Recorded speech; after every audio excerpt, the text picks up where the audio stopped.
Okay, may nasagap tayong balita mga tol, nakakabahala 'tong mga ganitong pangyayari. Ito, 37 o 37 na Chinese nationals na illegal daw na nagnenegosyo sa isang subdivision nahaharap sa deportation case. Talagang nagkalat na mga tol ang mga illegal na mga Chekwa dito sa Pilipinas. At, ngayon unti-unti nating nakikita at halos nabibilang na natin na talaga napapalibutan na nila tayo.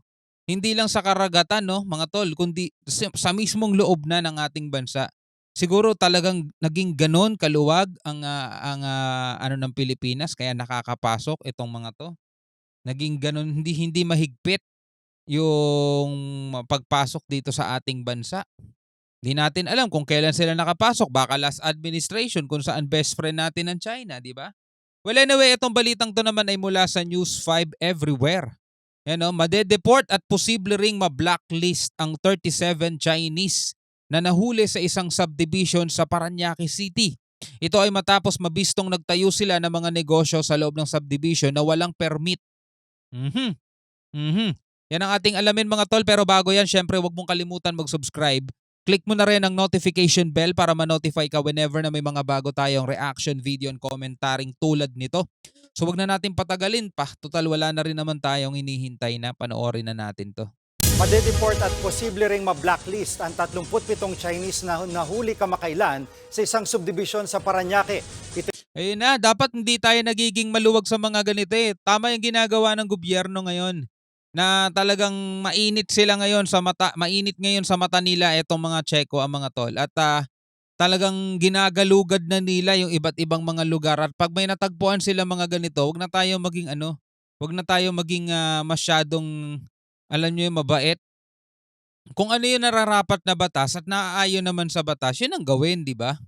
ay matapos mabistong nagtayo sila ng mga negosyo sa loob ng subdivision ng walang permit. Nasa frontline ng balitang yan si Camille Samonte. Pinasok ng mga tauhan ng Bureau of Immigration ang ilang establishmentong yan sa loob ng multinational village sa Parañaque kahapon.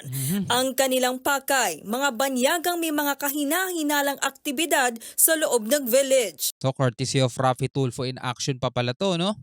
37 Chinese ang dinampot ng BI. Wala silang maipakitang kaukulang dokumento sa mga negosyong itinayo nila sa loob ng village.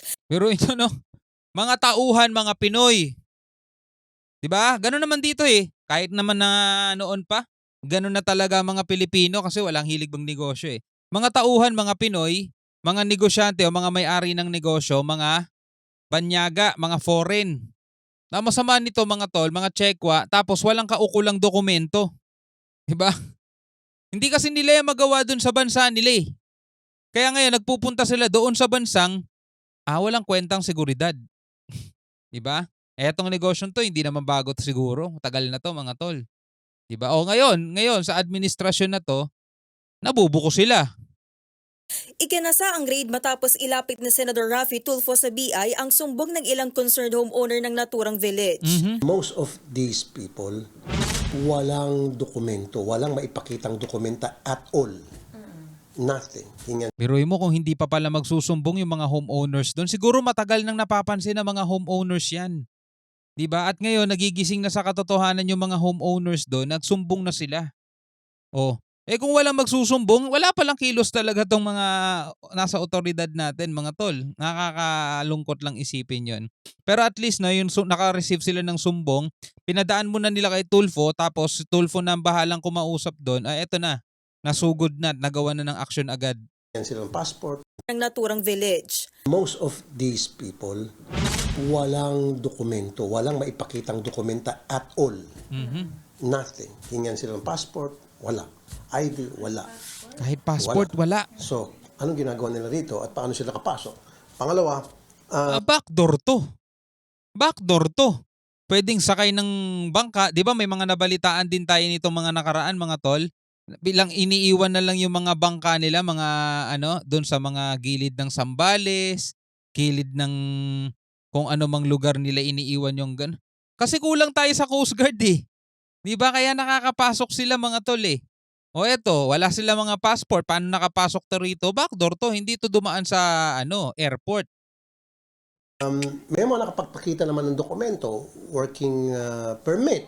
Pero yung working permit nila, hindi tumutugma doon sa nakalagay sa mga papeles.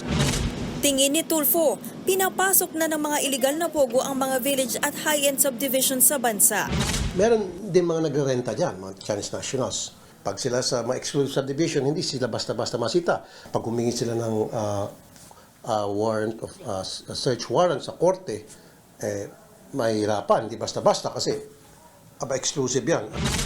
Ikinatuwa Yun ang problema. Yun ang kapangyarihan ng pera. 'Di ba? Hindi pa rin nananaig ang batas, no? Ang batas pagdating sa usapan ng pera. Pag sa mga exclusive village o subdivision, for example, itong ganitong klaseng subdivision, exclusive 'yan. Ibig sabihin po para sa mga mayayaman lang 'yan. Hindi basta-basta nakakakuha ng search warrant sa korte. Nahihirapan. Mas nananaig talaga ang kayamanan at salapi kaysa sa batas, no? Yan ang problema dito sa Pilipinas. Sa ibang bansa, wala eh. Kaya mayaman ka, kaya mahirap ka, talagang wala kang pantay-pantay lang. Dito sa Pilipinas, wala. Mahirapan, hindi basta-basta kasi exclusive yan. Ikinatuwa naman ng ilang homeowner ang pagdampot sa mga illegal na Chinese sa kanilang lugar.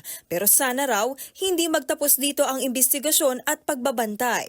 We're not against the Chinese per se. It's just Tama. that we want to have that peace of mind that the people living, the Chinese people staying in our village are legit or legal aliens. Mhm. Ang tanong namin, how many more of these undocumented and illegal Chinese nationals are staying in our village?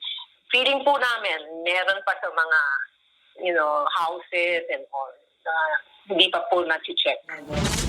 Kasunod niyan, naghain ng resolusyon Dapat lahat ng mga exclusive subdivision, exclusive village, sa lahat ng city, 'di ba? Kahit yung mga mamahaling kondo, yung mga ganyan. Dapat chine-check lahat-lahat 'yan. Hindi lang sa Chinese hindi lang sa Chinese, di naman natin sila sinisingle out eh. Sa lahat ng foreign nationals mga tol. 'Di ba kailangan talaga matuto na tayo sa mga pagkakamaling ganito, 'di ba? si Senator Tulfo para imbestigahan ito sa Senado. Kailangan daw alamin kung lehitimo ang mga ginagamit na dokumento ng mga Chinese para makapagparehistro ng negosyo at makapagpagawa ng mga bahay doon. Baka raw kasi gumagamit sila ng mga bogus na pangalan. Ang kinakatakutan ko rin kasi ay yung issue sa national security. Pag hindi natin naagapan na yung mga Chinese na nakapasok ng left and right at nakakuha ng dokumento. Take for example, si Alice Go. Di ba? Na naging mayor. Naging mayor pa. Now, kung itong isa tulad ni Alice Go na naging mayor from nowhere, pwedeng gawin ng iba. Tama. Sa 'Di ba? May punto rito si Senator Raffy, mga tol. 'Di ba? May punto kasi hindi rin ganun kahigpit ang natin, ang COMELEC natin. Hindi na masyadong hinahanapan ng mga dokumento kung talaga ikaw ba ay legit, asan yung complete document mo. Pero mo, naging mayor, tapos kulang-kulang ang dokumento, tapos questionable ang pagkatao. Kung yun magiging mayor mga tol dahil may kaibigan o may contact na sa politika at i-endorso siya, 'di ba? Magugulat pa ba tayo kung bilang merong magiging mayor ulit na Taiwanese, Singaporean? Ang dami, 'di ba? Hindi sila doon pwede sa mga national election opposition dahil syempre pambuong Pilipinas 'yun eh. Pero sa mga ganitong mga lalawigan hindi natin masyado nasisilip. Yung mga nasa probinsya, katulad ni Mayor Alice Go, 'di ba? Hindi naman natin siya kilala dati. Ngayon lang talaga pumutok pangalan niya dahil nga dito sa Bamban scandal yung Pogo. 'Di ba tama si Senator Raffy dito, may punto siya rito. Ngayon, dinala na ang mga naarestong Chinese sa jail facility ng BI sa Taguig. Nahaharap sila sa deportation case dahil sa pagtatrabaho sa bansa ng walang working permit. Once po matapos ang deportation case against them, they will be deported and blacklisted po, meaning hindi na natin sila papayagan na pumasok po muli ng bansa. Pinag-aaralan din ng BI ang pwedeng isang pangkaso laban sa mga may-ari ng mga establishmento kung nasaan ang mga Chinese. That is already considered harboring illegal aliens dahil sila po ay ini-employ nila ang mga foreign nationals na wala pong kaukulang dokumento. Ito po ay liable by law. Hinikayat naman ng ahensya ang publiko na isumbong sa kanilang tanggapan kung may kahina-hinalang aktibidad ang foreign nationals sa kanilang lugar para agad maimbestigahan at maipa-deport. O kailangan talaga makipagtulungan na rin ng sambayan ng Pilipino. So tama yung ginawa ng mga homeowners doon, no? Nagbabalita mula Alright mga kapatid, so ayan na nga, no? Napapasok na talaga tayo at mga tol, hindi lang 37, hindi lang 100 yan, libo-libo yan mga tol. Itong nakaraan nga lang sa may Porac, Pampanga, di ba? Binigyan natin ng reaction video. Grabe. Hindi tayo magugulat. Kapitbahay mo, kapitbahay natin, di ba? Ay nako. Bilang isang Pilipino, mga tol, ano magsasabi mo rito? Comment ka na lang sa ibaba. Hanggang sa muli, ako nga pala si Shobal D. Peace out.